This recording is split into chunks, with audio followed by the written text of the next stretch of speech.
My mother Jennifer's voice cut through the sophisticated chatter of the Santa Fe art party. I stood alone, a ghost at my own family's gathering.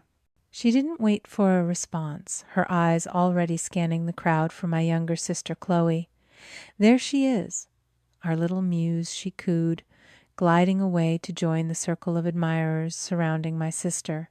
The injustice was immediate, a familiar masterpiece I'd seen 1,000 times. I was the forgotten portrait, left hanging in a dark corner, while my sister was the main exhibit. My name is Madison. I'm 29 years old, and for most of my life, I've lived in the shadow of a masterpiece I could never hope to become. My sister Chloe. Our parents, Michael and Jennifer, were both respected art professors before they retired. They live and breathe art, but not my kind of art. I'm a documentary photographer. I capture truth, raw and unpolished. I find beauty in forgotten places and overlooked faces.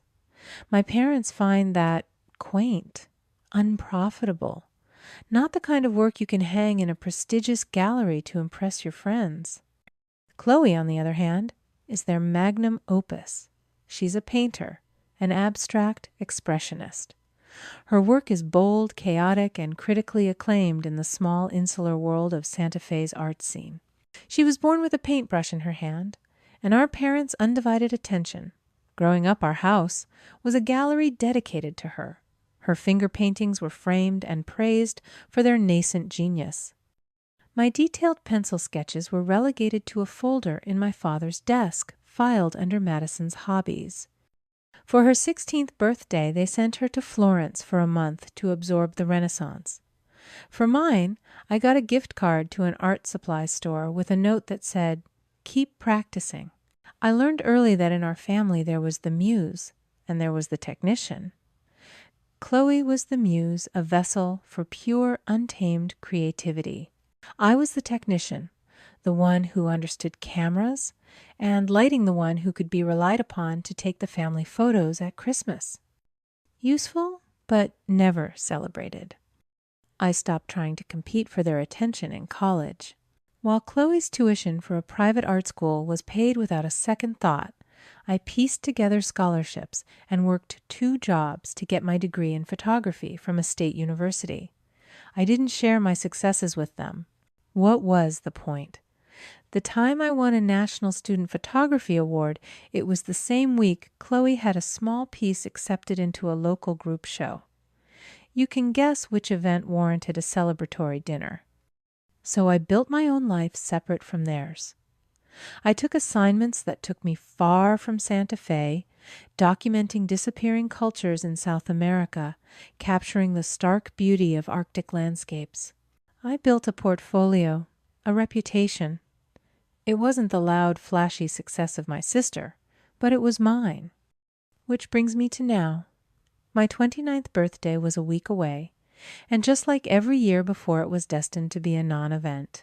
Because this year the family's entire universe revolved around one thing, Chloe's first solo gallery exhibition. It was the culmination of everything they'd poured into her. Her name on the wall of one of the most prestigious galleries on Canyon Road. It wasn't just her success, it was theirs. Proof that their investment, their focus, their legacy had paid off. Our family group chat, which I usually kept muted, was a constant barrage of exclamation points. Chloe, the curator from the Fine Arts Museum, just confirmed he's coming. Should we go with the Chardonnay or the Sauvignon Blanc for the opening night, Michael? Did you call the critic from Art Forum magazine? It was exhausting. Then 2 weeks before my birthday, my mother called. "Maddie, honey, I need a favor. She only called me Maddie when she wanted something. I know your birthday is coming up, but the gallery opening is the same night and we're just swamped. I don't think we'll have time to do a proper dinner for you." I waited. The silence stretched. A proper dinner? For my 28th birthday, they'd forgotten until 2 days later, then took me to a chain restaurant. "It's fine, Mom," I said the words, tasting like ash. "I understand." "I knew you would," she said, her relief audible. You've always been so practical. Practical. That was their word for someone who didn't make a fuss, someone who knew their place. I hung up the phone and stared at the blank white wall of my apartment. For years I had accepted this. I had swallowed the hurt, turned my invisibility into a kind of armor, but something about this time felt different, more blatant. The complete erasure of my day for hers wasn't just an oversight. It was a statement. In the world my family had built, I simply didn't exist. The call came 3 days later. It was my mother. "Maddie, darling, I'm so glad I caught you." The sweetness in her voice was a warning siren. "Your father and I were just talking about Chloe's opening, and we had the most wonderful idea." I waited. With my mother, there was always a performance before the real request. "We see this as a family project, really," she continued, her voice gaining momentum. "A legacy moment. When Chloe succeeds, we all succeed. It's an investment in the family's name, in our future, in the art world." Here it comes, I thought. We're all chipping in to make this the most spectacular debut Santa Fe has ever seen. Your father and I are handling the big expenses. Of course, the gallery fee, the catering, but we thought it would be so meaningful if you contributed as well, as her sister, as part of the team. "What did you have in mind?" I asked, my voice flat. She said the number without a hint of shame. "We thought $5,000 would be a perfect contribution from you. It shows you're invested. It shows you support your sister's dream." $5,000. The words hung in the air heavy and obscene. I thought about my savings account, the money I'd scraped together from a dozen thankless jobs.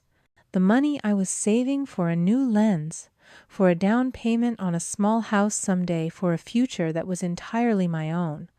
$5,000 was more than a contribution. It was a sacrifice they wouldn't even notice, except to check it off a list. "Mum, I don't."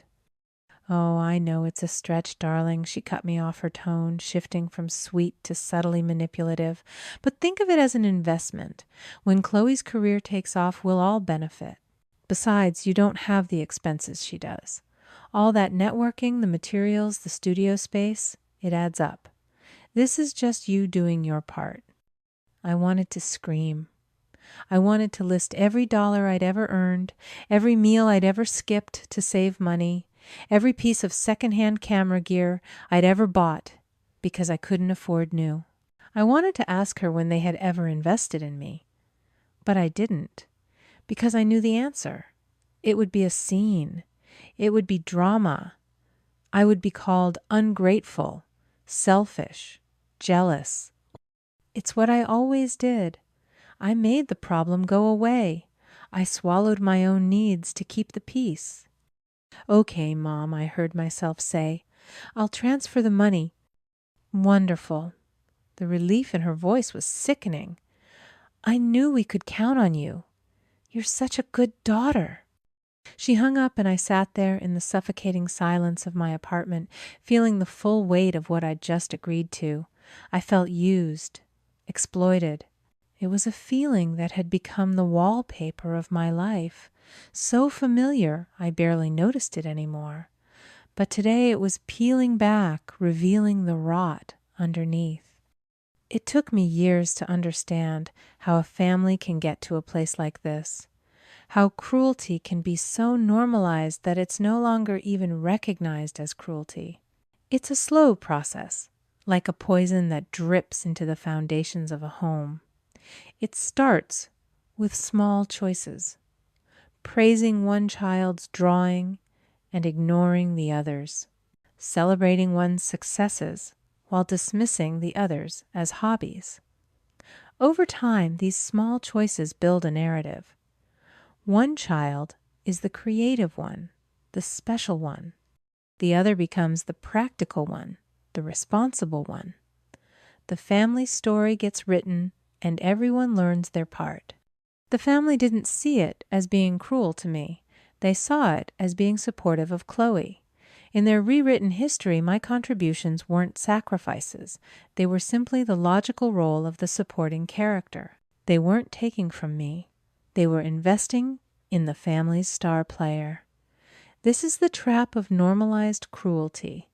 It's not a single, violent act. It's 1,000 tiny paper cuts administered over decades until you don't even remember what it's like not to be bleeding. They had convinced themselves their favoritism was just good parenting, and they had almost convinced me too. I picked up my phone, opened my banking app. My hands were shaking. I typed in the account number my mother had texted me moments after her call. I entered the amount, $5,000, and I hit send. The money was gone, and a part of me went with it. After the transfer confirmation flashed on my screen, I didn't feel anything. Not anger, not sadness, just a profound, hollow emptiness. I walked through my apartment in a daze, my own space suddenly feeling like a stranger's. I needed to get out. The walls were closing and whispering my mother's voice. Practical, responsible, a good daughter. I grabbed my camera. It's always been my shield, the thing I hide behind when the world gets too loud. I didn't have a destination. I just drove, letting the familiar high desert landscape of Santa Fe blur past my windows. The pinyon juniper hills, the vast, achingly blue sky. Usually, it soothed me. Today, it felt like it was mocking my smallness. Somehow, my car found its way to Canyon Road, the heart of the art world that had crowned my sister its princess. I parked and started to walk, my camera bag heavy on my shoulder. Tourists ambled past, peering into gallery windows filled with expensive sculptures and vibrant abstract paintings. I saw a few pieces that looked suspiciously like Chloe's style, or rather, her style was a mimicry of what sold well here. Everything was polished perfect and profoundly empty to me. This wasn't art. It was commerce, disguised as culture. I felt like a ghost haunting the edges of a party I was never invited to. Every gallery I passed felt like a judgment, a reminder of the kind of artist I wasn't, the kind my family valued. I was about to turn back to retreat to the safety of my empty apartment when I took a turn down a narrow cobbled side street away from the main thoroughfare. And that's when I saw it. It was tucked between a high-end pottery studio and a gallery selling overpriced southwestern kitsch. An old adobe building its stucco, peeling its wooden door, faded to a soft silvery gray. The windows were clouded with years of dust, but I could see the bones of the place. It was beautiful. It had character. It had a story. It wasn't trying to be anything other than what it was. A handmade sign, weathered and tilted, was nailed to the doorframe. For sale. The phone number was barely legible. I stood there for a long time, just looking at it. An idea wild and reckless began to form in my mind. It wasn't a logical thought. It was a feeling, a gut punch of certainty, a space, a place that was mine, a place where my work wouldn't be a hobby, where my art wouldn't be judged against Chloe's, a place where I could finally breathe. My hands were shaking as I pulled out my phone. I dialed the number before I could talk myself out of it. A woman answered on the second ring, her voice practical and a little weary. "You're calling about the old studio on Alameda?" she asked. "Yeah, it's still available. Been on the market for a while. Needs a lot of work." "Can I see it?" I asked, my voice coming out stronger than I expected. "Right now." There was a pause. "You're in front of it, honey. It's a mess." "I don't care about the mess," I said. "I need to see the inside." She must have heard the urgency in my voice because she just sighed and said, "I'm 5 minutes away. Don't move." Her name was Maria. She was in her 60s, with a no-nonsense attitude and kind eyes that seemed to see right through me. She unlocked the heavy wooden door, and the smell hit me first old turpentine, dry clay, and dust. It smelled like history. The inside was one large open room with a massive skylight currently caked in grime that still managed to flood the space with a soft, diffused light. The floor was splattered with a rainbow of old paint. In the corner, a potter's wheel sat abandoned, covered in a dusty sheet. It wasn't a mess. It was a sanctuary. It belonged to a painter, Eleanor Vance Maria, explained, watching my face. She passed away a few years ago. Her kids live out of state and just want to get rid of it. The price is low because it needs everything. New wiring, plumbing, the roof needs patching. I barely heard her. I was walking the space, my hand trailing along the rough adobe walls. This was more than a building. It was a statement, a place to create, to exist, to be seen on my own terms. I thought about the $5,000 I had just given away. I thought about my bank account, the modest number that represented years of careful saving, of skipped vacations, of living small. I pulled out my phone and did the math one more time. After the transfer to my mother, what I had left was almost exactly the asking price. It would take everything, every last cent. It was the most reckless, impractical thing I could possibly do. "I'll take it," I said. Maria blinked. "Just like that. Don't you want to get an inspection? Think about it." "No," I said, turning to face her. My heart was pounding, but my voice was clear. "I want to make an offer. Full asking price. Cash." The look on her face was a mixture of shock and something that looked like respect. "Okay," then she said slowly. "Let's go write it up." Walking out of that studio, leaving Maria to lock it up, I didn't feel panic. I felt a terrifying, exhilarating calm. I had just set a fire to my old life, and I couldn't wait to see what would grow from the ashes. The week leading up to my birthday was the quietest of my life. The closing on the studio went through in a blur of paperwork and wire transfers that drained my bank account to almost nothing. I should have felt panicked watching years of careful saving vanish in an instant. Instead, I felt a quiet sense of purpose. I was building something. My family, meanwhile, was silent. My mother didn't call to ask for another favor. Chloe didn't text to complain about some minor detail for her opening. It was as if the $5,000 I'd sent had bought me a temporary reprieve from my designated role as the family's resident support system. They didn't know about the studio. They didn't know that their silence wasn't a punishment, but a gift. It gave me the space to plan. The morning of my 29th birthday, I woke up, and the first thing I did was check my phone. A few messages from friends, an email from my bank confirming my low balance, but from my family, nothing. Not a single text. Not a missed call. For 5 years they had forgotten. But this was the first year I didn't feel the sting of it. This year, I had a plan. I drove to a small hardware store and bought a simple wooden sold sign. Then I went to the studio. The keys felt heavy and real in my hand. I unlocked the old wooden door and stepped inside. The air was still thick with the smell of dust and history, but now it smelled like my history, my future. I propped the sold sign in the dusty window where the light from the skylight hit it just right. Then I set up my tripod. This was my element. I wasn't the awkward, overlooked daughter here. I was a photographer in her space. I framed the shot with meticulous care. Me standing in the middle of the empty room, looking not at the camera, but towards the light pouring from the skylight. A silhouette of a woman claiming her space. The sold sign was perfectly visible in the corner of the frame. It wasn't a selfie. It was a self-portrait, a statement.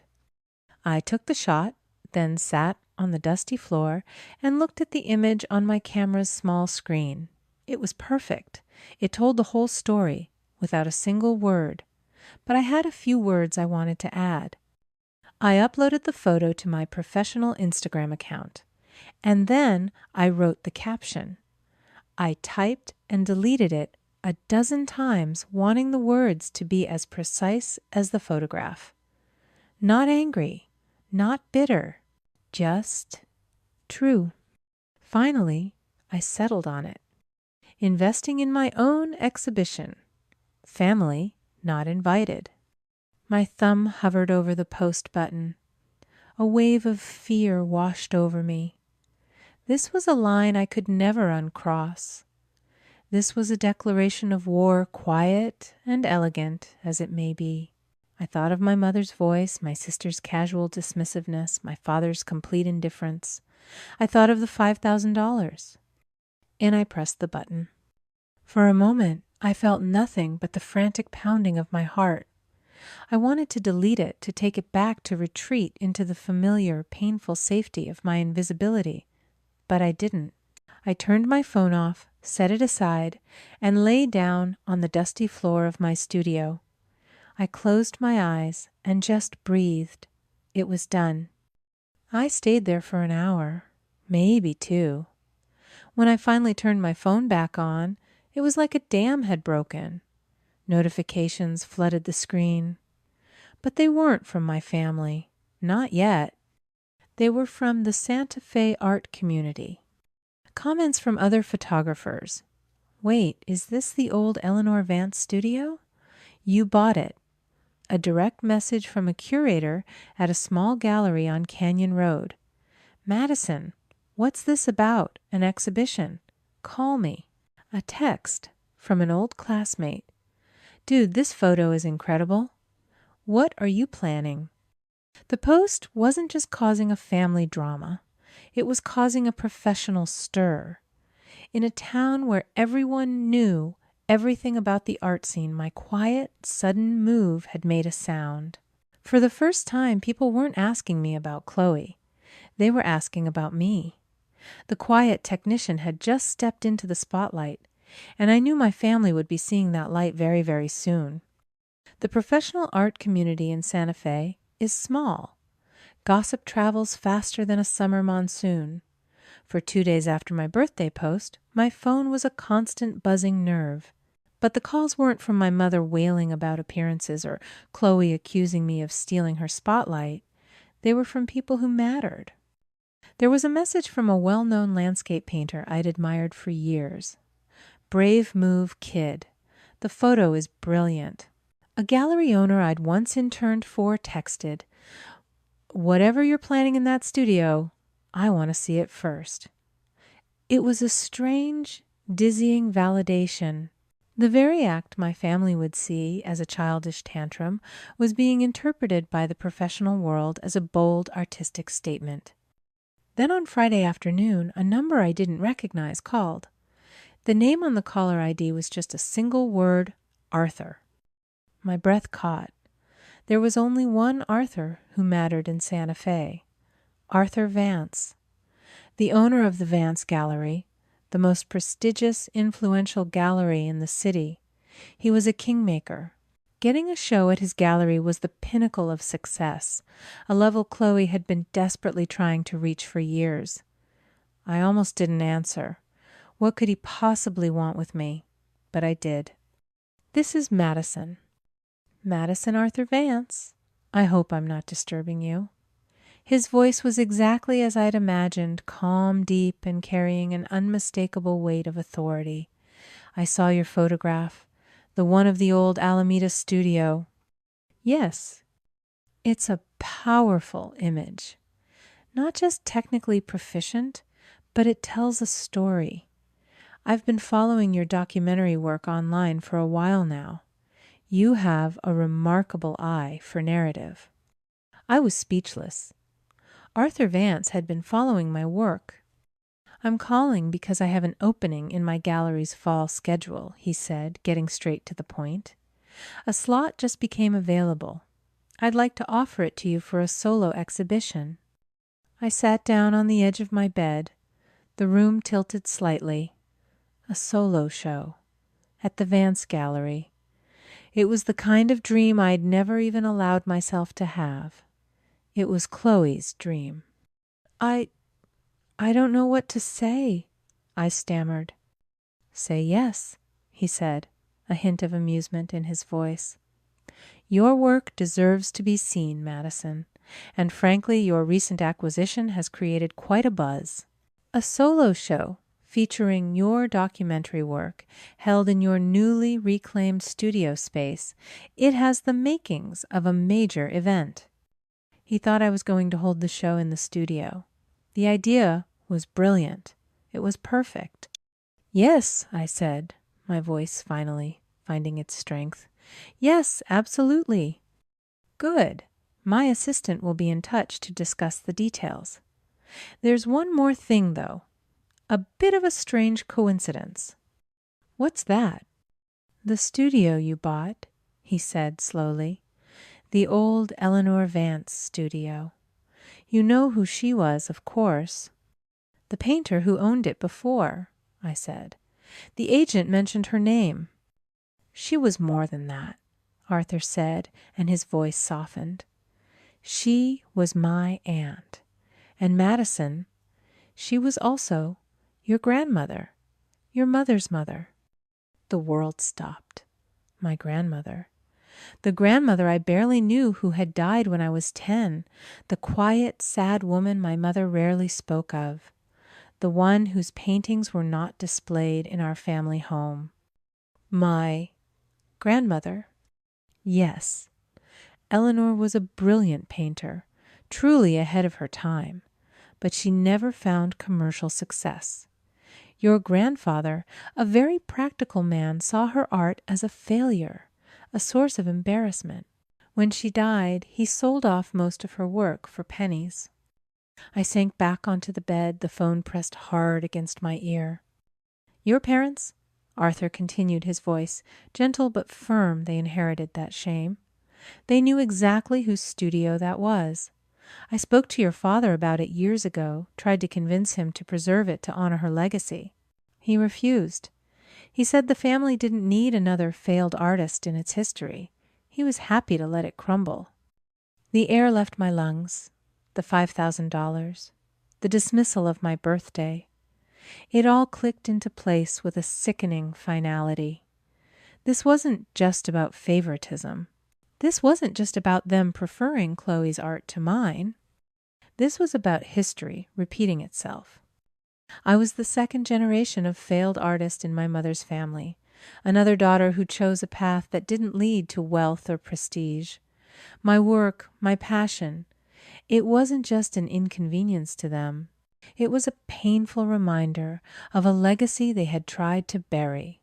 They hadn't just been ignoring me. They had been actively trying to erase the part of me that was most like the woman whose memory they were ashamed of. Madison, are you still there? Yes, I whispered. The hollow feeling in my chest had been replaced by a cold, hard anger. This was no longer just about me. It was about Eleanor, about a story that had been deliberately silenced. They let it rot, I said more to myself than to him. They knew it was hers, and they let it rot. They did, Arthur confirmed. Which makes your buying it, your reclaiming it, well, it's a powerful story, isn't it?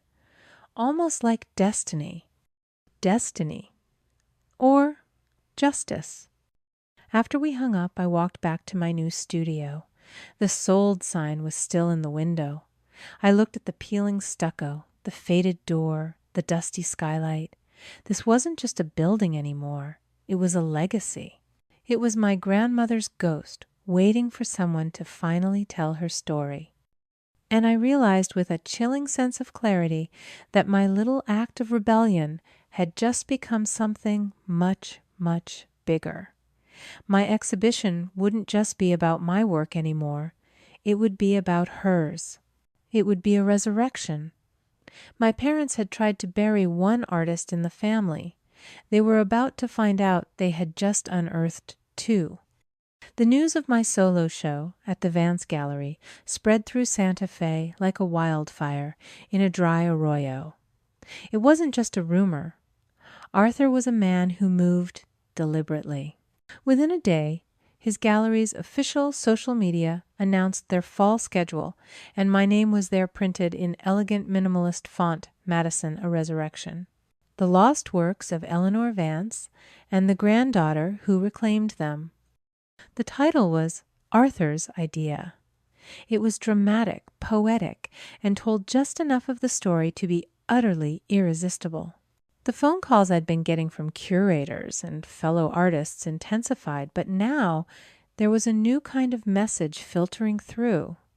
Confused texts from cousins, a clipped email from my aunt. The family was starting to process the second shockwave. First, the studio.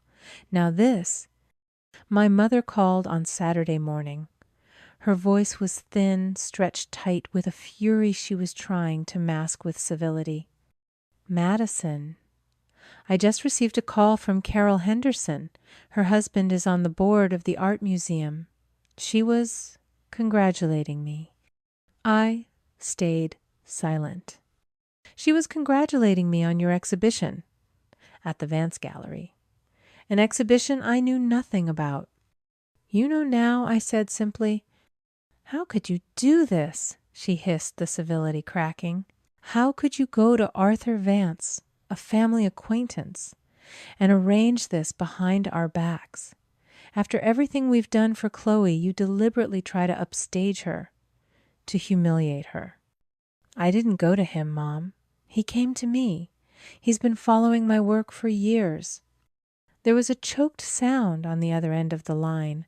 The idea that my work was worthy of Arthur Vance's attention on its own merit was something her mind couldn't or wouldn't process. And the title, she sputtered. This nonsense about Eleanor. What are you trying to do? Air our family's private history for your own gain. I'm telling her story, I said, my voice cold. The one you and Dad tried to bury. Your grandmother was a hobbyist who never sold a painting. We were protecting her from embarrassment. You were ashamed of her, I shot back, just like you're ashamed of me, because we didn't fit into your perfect, profitable little world. She hung up on me, but I knew this was far from over. My family's entire social standing was built on a carefully curated image of artistic legacy and success. My quiet act of rebellion had now become a public narrative they couldn't control. And for people like my parents, loss of control is a fate worse than death. The solution, as always, was Chloe. I heard about the interview through the grapevine. A friend who worked in PR texted me a screenshot. The most influential art blog in the Southwest Adobe and Pigment had just announced a special live interview with Santa Fe's most luminous new talent, Chloe, to discuss her upcoming debut and the true meaning of artistic heritage. The spin was obvious. They were going on the offensive. This wouldn't be an interview. It would be a carefully staged performance designed to reclaim the narrative. They would frame me as the troubled, jealous older sister. They'd position Chloe as the gracious, long-suffering muse rising above the drama. They would talk about artistic heritage while completely erasing the actual heritage of Eleanor Vance. Instead of feeling angry, I felt a strange sense of calm. I went to my studio. The afternoon light was pouring through the filthy skylight, illuminating dust motes dancing in the air. I didn't see the grime or the peeling paint. I saw potential. I spent the day cleaning, sweeping away years of neglect, feeling a kinship with the woman who had worked in this very room.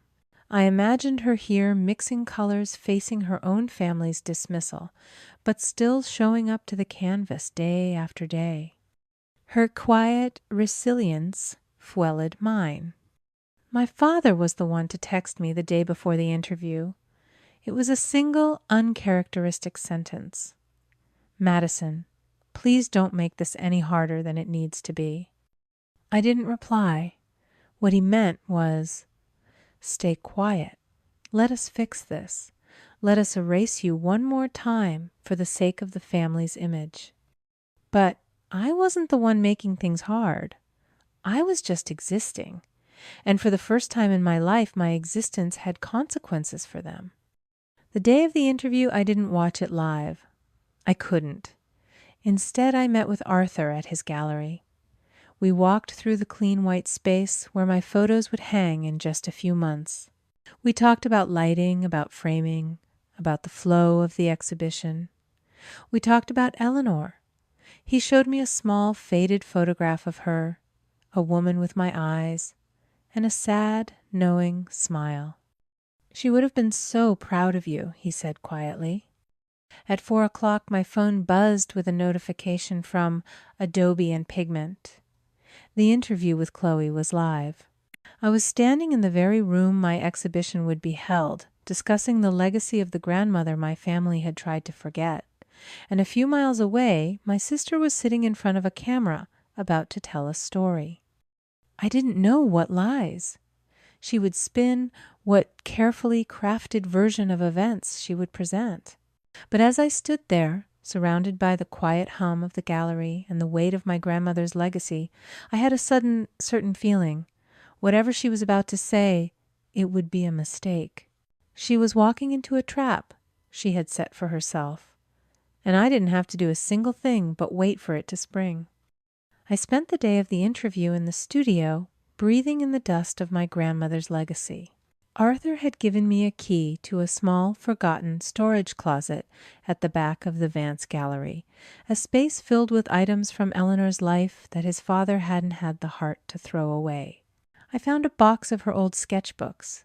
The pages were brittle, filled with quick, beautiful studies of the New Mexico landscape, faces of strangers, the play of light on an adobe wall. She had my eyes. The same way of seeing the world. I didn't watch the interview. I couldn't bring myself to. It felt like watching a car crash in slow motion, even if it was a crash of their own making. My phone was on silent face down on a dusty workbench. But at 4:15, a single insistent buzz broke the quiet. It was Arthur.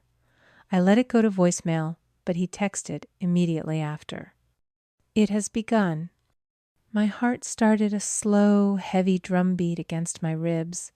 I tried to focus on Eleanor's sketches on the confident lines of her charcoal drawings, but the image wouldn't hold. Another text from Arthur. Chloe is very polished. She's spinning a tale of a devoted family of artists, all supporting one another. She just called you her intensely private, brilliant older sister. I had to laugh at that. Brilliant now that my name was attached to his gallery. Private because they had kept me a secret. It was a masterful performance, I had to admit.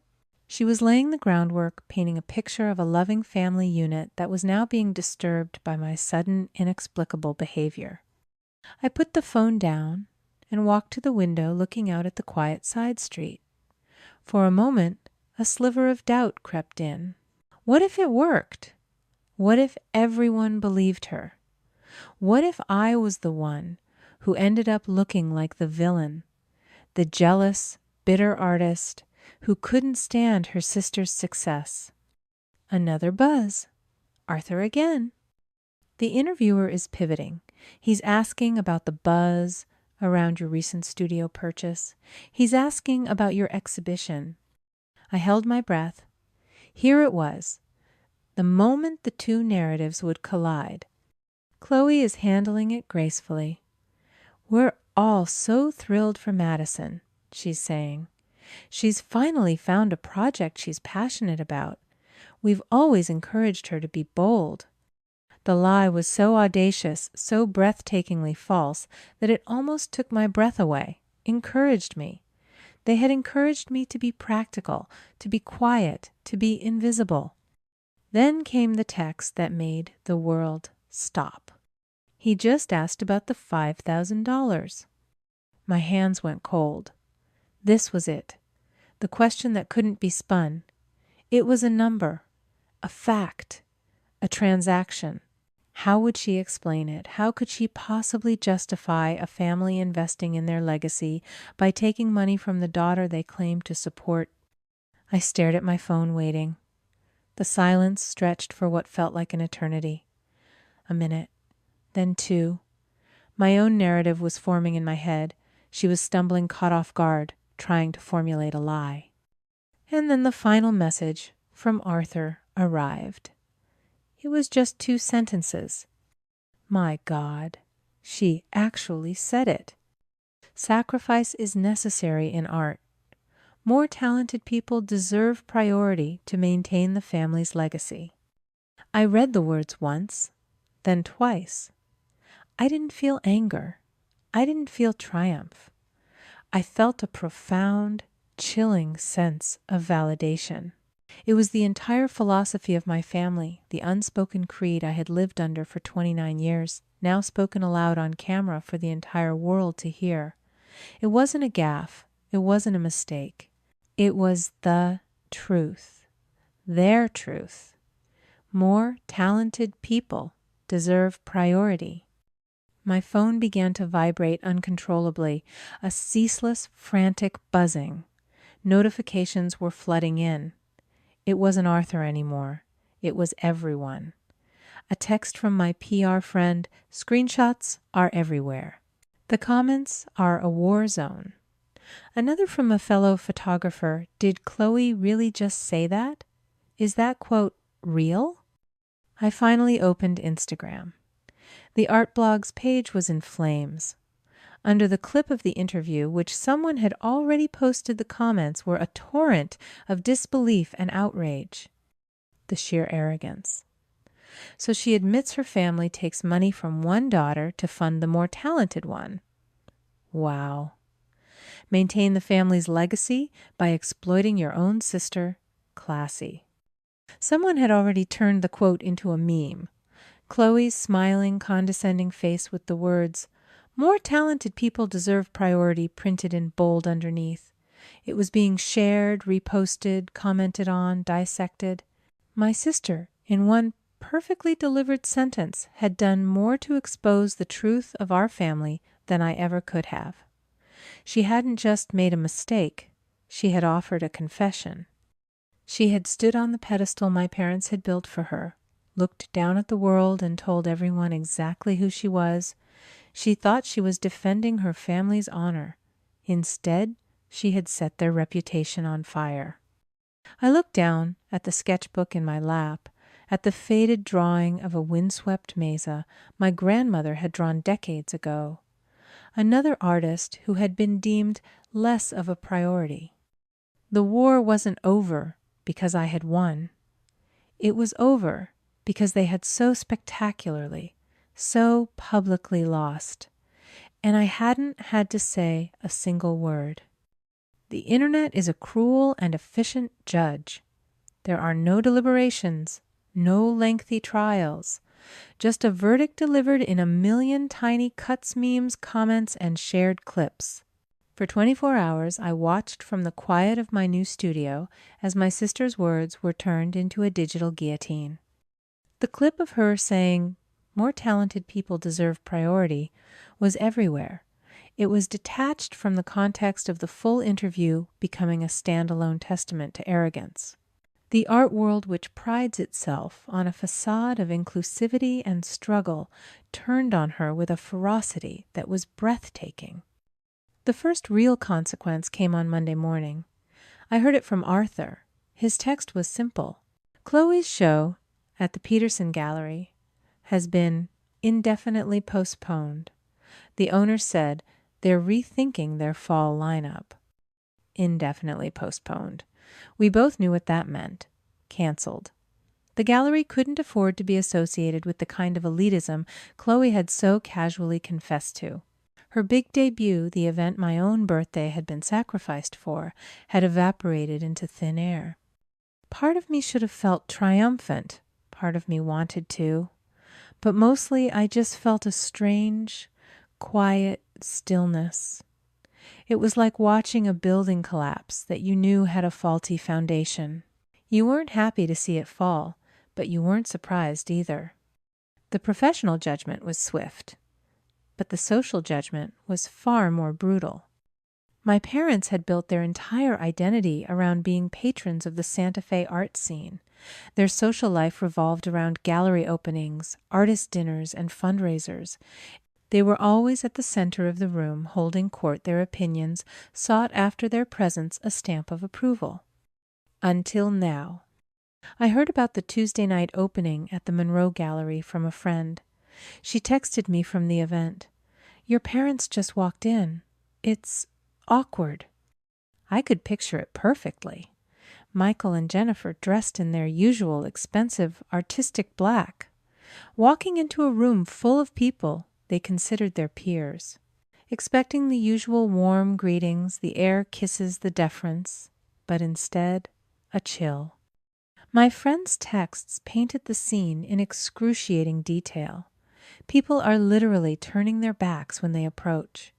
The curator, who usually fawns over your dad, just gave him a curt nod and walked away. The silence that met them was a physical thing. Conversations didn't just stop, they curdled. The warmth of the room receded from them, leaving them in a small, cold pocket of social isolation. They had become a liability. Their association with Chloe's now infamous quote had rendered their legacy toxic. They left after 15 minutes. The phone call from my mother came an hour later. I was sitting in my studio looking at my grandmother's old sketches, and I almost didn't answer, but I knew I had to hear this. "Are you happy now?" she shrieked, dispensing with any greeting. There was no sadness in her voice, only pure, undiluted rage. "Is this what you wanted, to destroy your sister's career? To humiliate your father and me in front of everyone we know?" "I didn't do anything, Mom," I said, my voice quiet. "Chloe did an interview. She said what she said. You pushed her to it. This whole ridiculous drama with the studio, the exhibition with Arthur, you set her up. You've always been jealous of her talent, and now you found a way to ruin it for her." The blame was so absolute, so detached from reality, that it was almost fascinating. In her mind, I was the puppet master, not the one who had been cast aside. My success couldn't be my own. It had to be a weapon aimed at Chloe. "I have to go, Mom." "You don't get to walk away from this," she yelled. "You have torn this family apart. What you did was unforgivable." She hung up. I stood there in the quiet of the studio, the word unforgivable echoing in the empty space. It was funny. For years I had quietly forgiven them for everything, forgetting my birthdays, dismissing my work, making me feel worthless. I had forgiven it all in the desperate hope that one day they might see me. Now I had done one thing for myself, one thing that was honest and true. And that, to them, was the one sin that could never be forgiven. The judgment of the art world was one thing, but my family's judgment had been passed down long ago. The only difference was I had finally stopped accepting their verdict. It took me weeks to understand why they fell so fast. At first, I watched their social collapse with a kind of detached horror, the way you watch a building being demolished. It seems impossible that something so solid could crumble into dust so quickly. But my family's empire was never solid. It wasn't built on stone. It was built on glass. And I was the one who had finally shown everyone the cracks. But the truth is, I didn't break them. They were already broken. I just turned on a light. There's a concept I read about once, a way of understanding the foundation of a person's identity. It's the difference between having and being. My family, I realized, were experts in the art of having. They had a reputation in the Santa Fe art community. They had the right friends, the right opinions, the right kind of wine at their dinner parties. They had a daughter, Chloe, who was perfectly groomed to have the career of a celebrated artist. Their entire world was constructed from these external possessions, reputation, connections, appearances. But they had forgotten how to be anything. They weren't artists anymore. They were curators of a family myth. My father wasn't being a mentor. He was having the status of one. My mother wasn't being a supportive parent. She was having the appearance of one. Their power was an illusion rented from the opinions of others. It was a costume they wore so often they'd forgotten it wasn't their own skin. When you build your identity on what you have, your foundation is incredibly fragile. All it takes is for someone to stop believing in your performance, and the entire stage collapses. I, on the other hand, had been forced into a life of being. I didn't have their approval. I didn't have their financial support. I didn't have connections. All I had was the work itself. My skill as a photographer wasn't something I possessed. It was something I was. It existed in my eye, in my hands, in the way I saw the world. It existed whether they acknowledged it or not.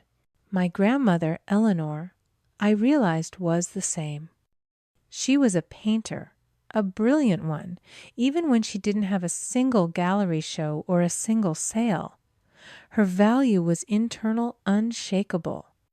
That's why Chloe's confession on that live interview was so catastrophic. It wasn't just a PR mistake, it was a peek behind the curtain of their entire philosophy.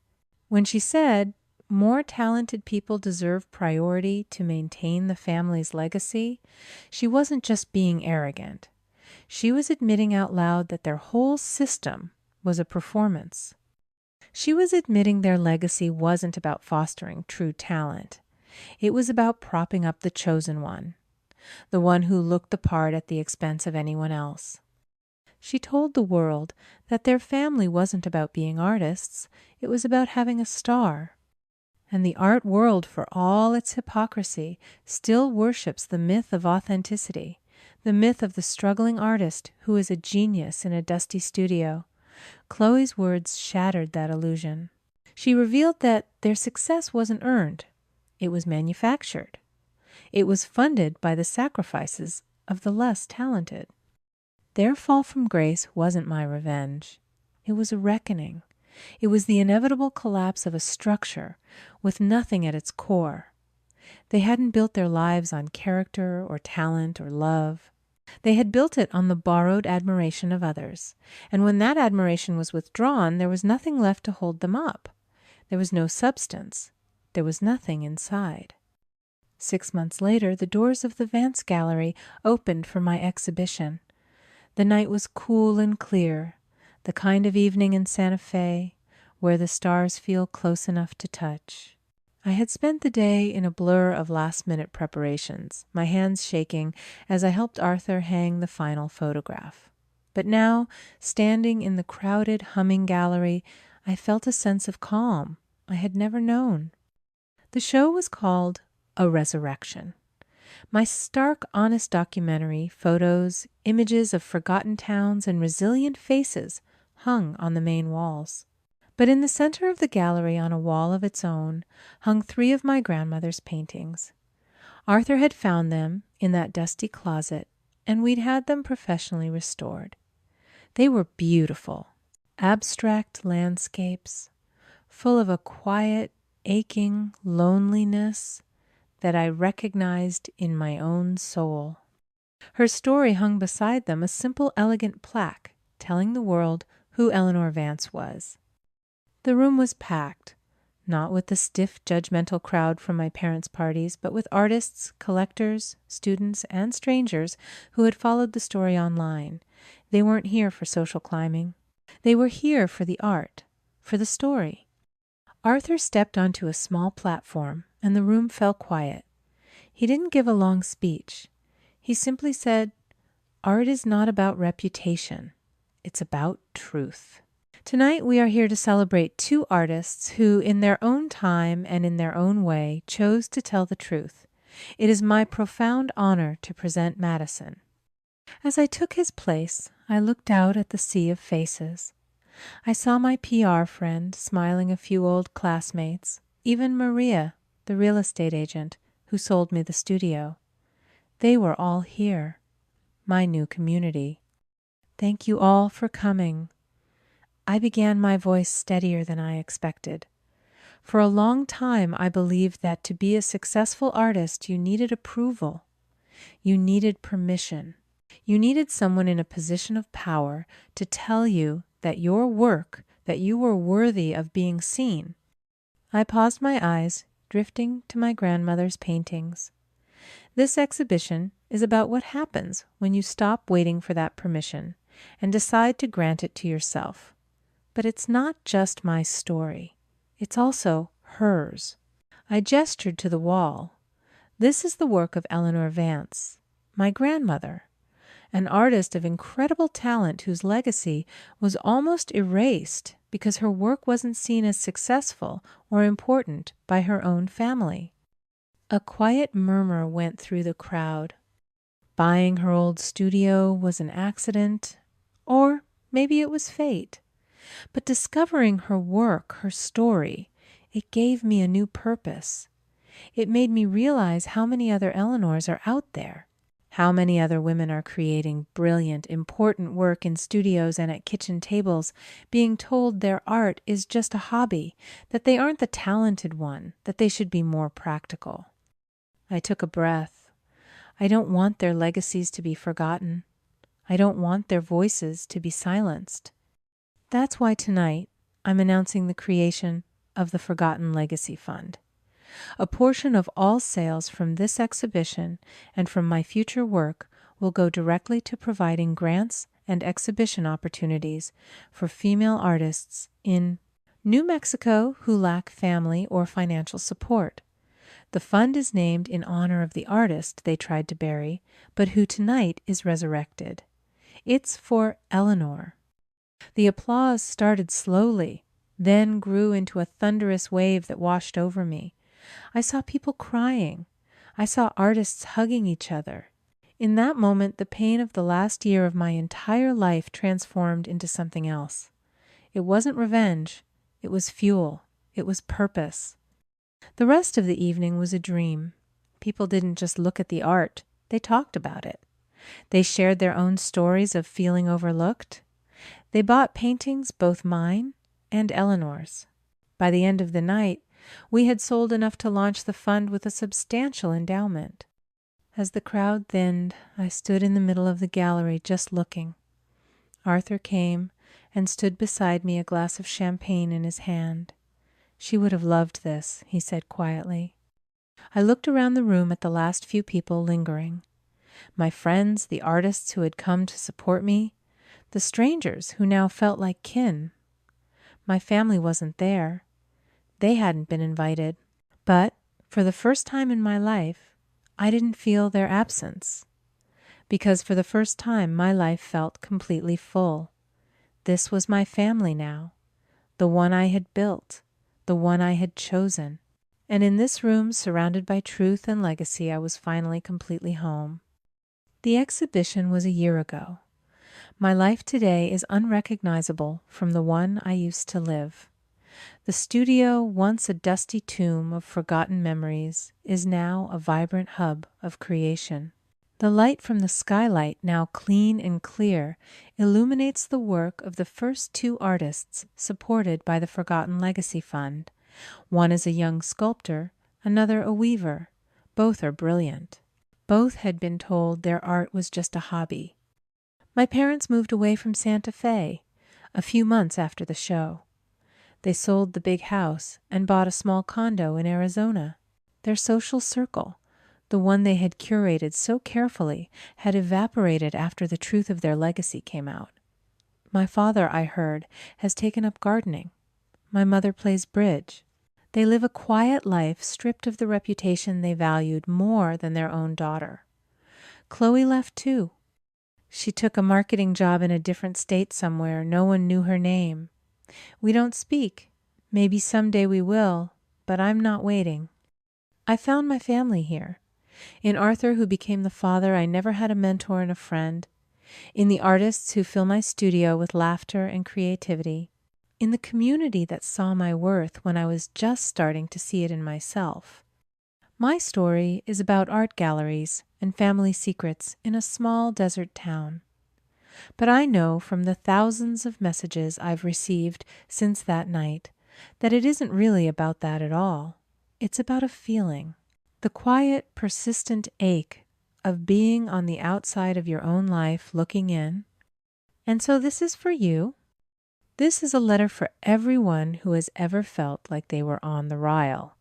For the quiet one at the dinner table, the one whose accomplishments are met with a polite nod before the conversation turns back to the golden child.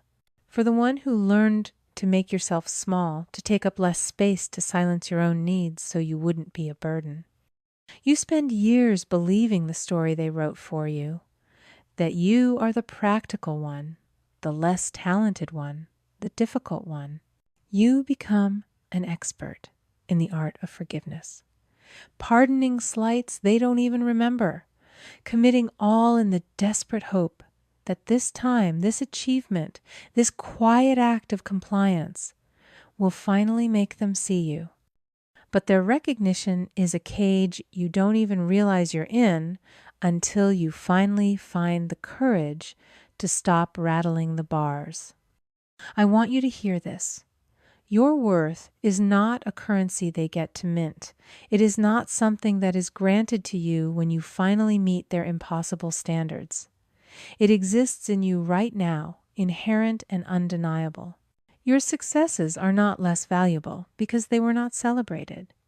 Your pain is not less real because they refused to see it. Going to Paris for me wasn't about revenge. It was a revolution. The quiet kind that happens when you stop asking for permission to exist fully and start granting it to yourself. You don't have to buy a studio or have your photo go viral. Your revolution can be a quiet no. It can be a plane ticket booked just for you. It can be a birthday cake you buy for yourself because you've decided you are worth celebrating. They might call you selfish. They might call you dramatic. They will try to make your act of self-preservation feel like an act of aggression against them. But you are not destroying the family. You are simply refusing to be its casualty anymore. Build your own gallery. Write your own story. Shine your own light. Because you were never in their shadow. You were just waiting for the courage to step into your own Sunday.